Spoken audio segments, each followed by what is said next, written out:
Pound for pound.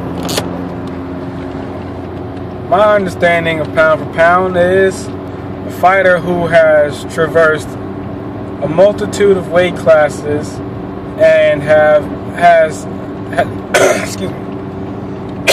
had success in doing so. Like a Roy Jones, like a Floyd Mayweather. I mean, the pound for pound number one guy.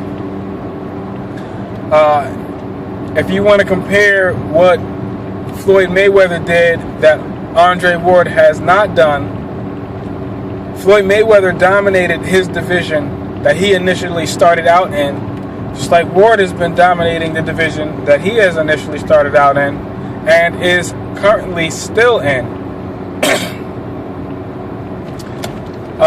However, Floyd Mayweather has since moved up in weight. Now, in order for Andre Ward to move up in weight, it's going to require just 7 pounds. Floyd's first move up in weight was 5 pounds. And after that, another 5 pounds.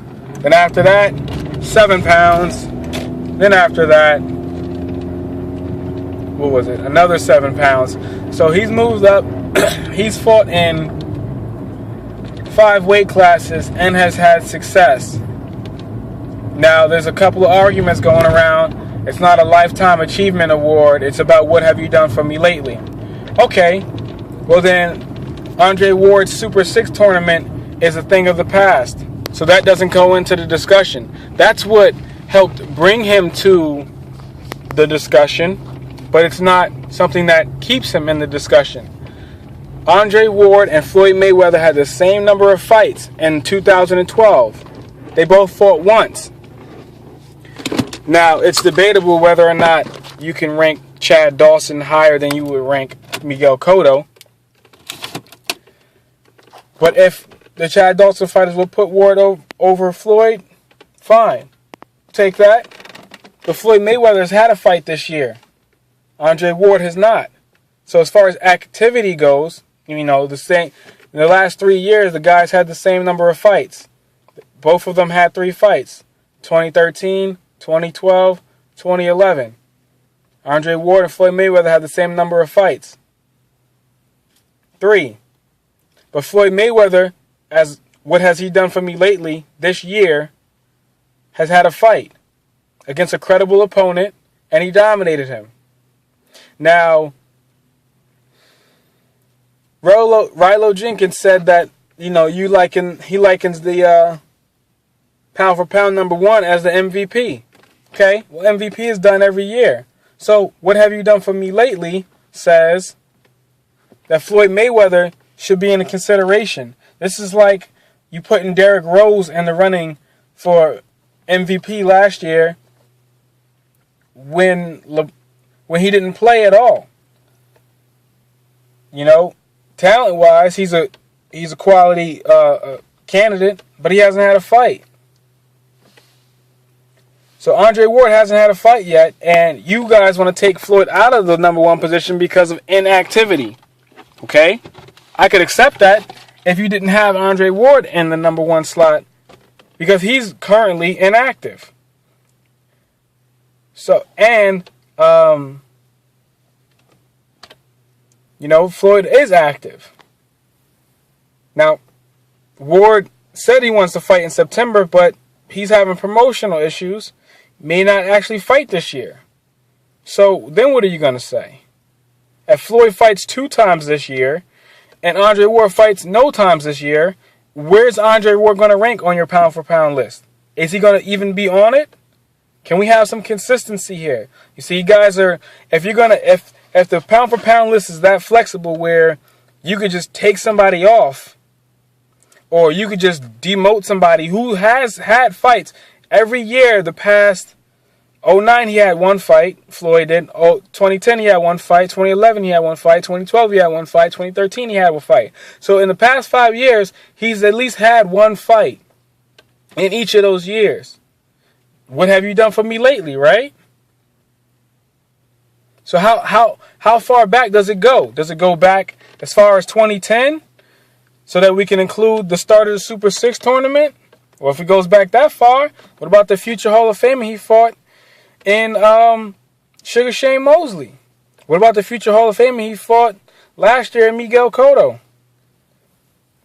What about how much younger was Ortiz to Floyd?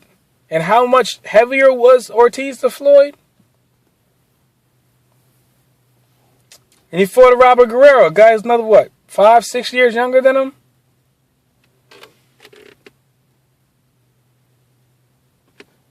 So, I mean, listen, I love both guys. I love both fighters. But before Ward fought Chad Dawson, he was ranked number 4 or number 5 pound for pound. I can't remember exactly which one. I felt in my heart that he should have been at least 3. I had him over Sergio Martinez, but that's because of talent, not because of resume. Resume-wise, Sergio deserved to be in the 3rd spot, but then he had that fight with Chavez, and it's a great win, but it wasn't that great. So I had to give Ward the nod over him and give Ward the number 2 spot, but I couldn't give him number 1 off of the Dawson fight when Dawson came down in weight. And D-Style said the hindsight is 20/20, right? So Dawson just got knocked the hell out with 1 punch in his first fight after the Ward fight. So what does that say about what Ward did to him when Ward fought him, made him come down in weight? Actually, I don't want to say made him come down in weight. Listen, he agreed to it. He did it. That was his decision. He's a grown-ass man, okay? He got paid for it, etc., etc., etc. But not finna take credit away from Floyd for moving up in weight, which is difficult in itself as well, and having a tough fight and coming out of that tough fight victorious.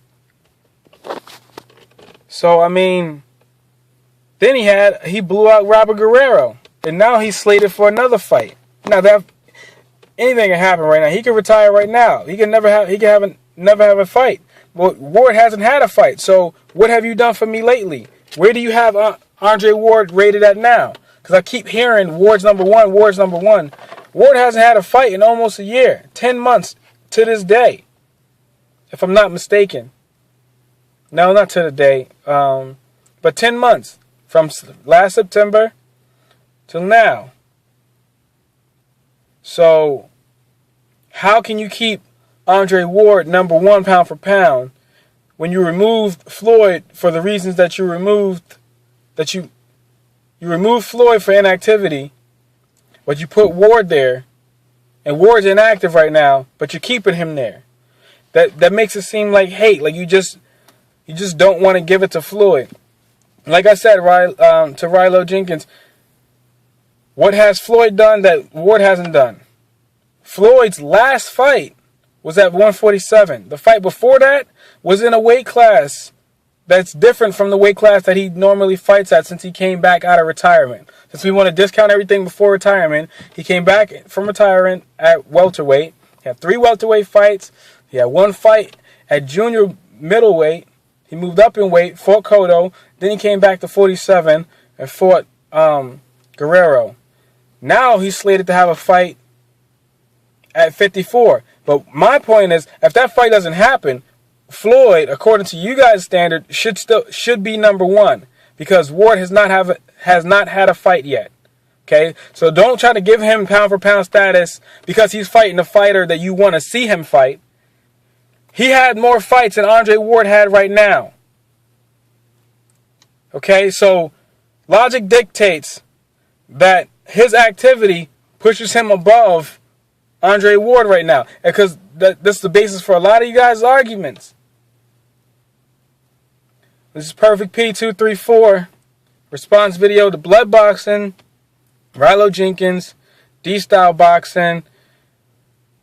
And shout out to all you guys. You guys are great for the sport. You guys are great for the YTBC. I'm not angry at you guys. I got a bad voice thing going on right now. And I'm sitting in my car and I'm hot. But that's as far as I go. I respect all you guys. I'm still watching all your videos. Still subscribe to all you guys. 78, Boxing Beats and Rhymes, Earl Jarrett, all you guys in the YTBC. And I just, subscribe to Pull Counter TV. So I'm looking forward to more videos from all you guys. But Come on, man. Let's be consistent with this thing.